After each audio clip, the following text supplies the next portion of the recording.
नमस्कार आमी मधुश्री सिंह सरदारेर गार्जियन बोलছি আমি ওর মা। আমরা দুর্গাপুরের বাসিন্দা।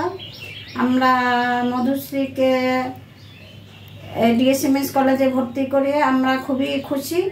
কেন কি আমরা দুর্গাপুরে আরও কলেজে গিয়েছিলাম অ্যাডমিশনের জন্য, সেখানে দেখলাম পরিবেশটা সেরকম না, তারপরে ক্লাস সেরকম নয়। এখানে ডিএসএমএস কলেজে আমি দেখলাম যে ওখানে কলেজটা ভালো, ক্লাসটা হয় ভালো এবং সবাই সব টিচাররা প্রিন্সিপাল স্যার সবাই কোঅপারেট করে সবাই আমাদের গার্জিয়ানদের সাথে।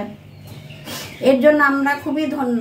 স্যারের ব্যবহার এত ভালো, আমরা ভাবতে পারিনি যে আমাদের মেয়ে যেভাবে উন্নতির পথে এগিয়ে চলেছে, যে ও ইংলিশটা বিশেষ করে ইংলিশটাও ক্যাপচার করতে পারবে আমরা ভাবতে পারিনি।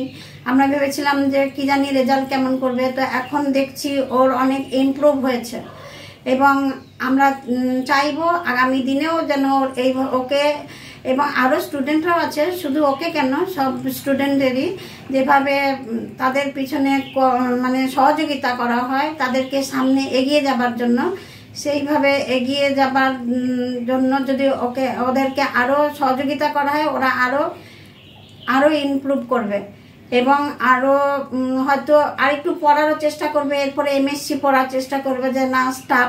হ্যাঁ নমস্কার, আমি মধুশ্রী বাবা বলছি। আমার মেয়েকে ডিএসএমএস কলেজে ভর্তি করে আমি সত্যি সত্যি খুব খুশি। এই কারণে আমি ভাবতে পারিনি যে আমার মেয়ে এত ইমপ্রুভমেন্ট হবে।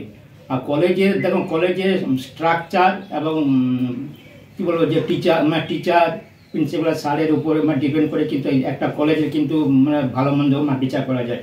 কিন্তু যাই হোক, আমি আমার কথা না বাড়িয়ে আমি তো বলবো যে আমার মেয়ে, আমি ভাবতে পারিনি যে আমার মেয়ে এত ইমপ্রুভমেন্ট হবে। কারণ আমি ভেবেছিলাম যে ইংলিশটা আমার মেয়ে হয়তো পারবে না, কিন্তু স্যারদের ম্যামদের যা দায়িত্ব, যা এক্সট্রা ক্লাস করিয়ে যে তাকে যে ইমপ্রুভমেন্ট করা, আমি ভাবতে পারি না। আর স্যার ম্যামকে আমার পক্ষ থেকে, প্রিন্সিপাল স্যারকে ম্যামদের আমার পক্ষ থেকে নমস্কার।